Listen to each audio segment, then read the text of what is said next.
പോലീസിലെ ആത്മഹത്യകൾ തടയാനുള്ള നടപടികൾ എങ്ങും എത്തുന്നില്ല. കഴിഞ്ഞ 2 ദിവസത്തിനിടെ മാത്രം 2 പോലീസ് ഉദ്യോഗസ്ഥരാണ് ആത്മഹത്യ ചെയ്തത്.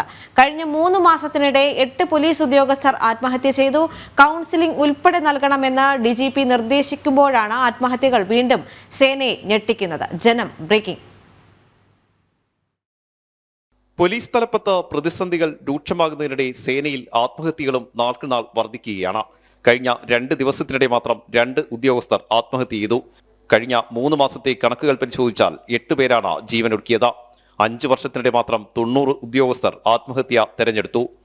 അമിത ജോലിഭാരവും മാനസിക സമ്മർദ്ദവും ഇതുകൊണ്ടുണ്ടാകുന്ന കുടുംബ പ്രശ്നങ്ങളുമാണ് ആത്മഹത്യകൾക്ക് പ്രധാന കാരണം.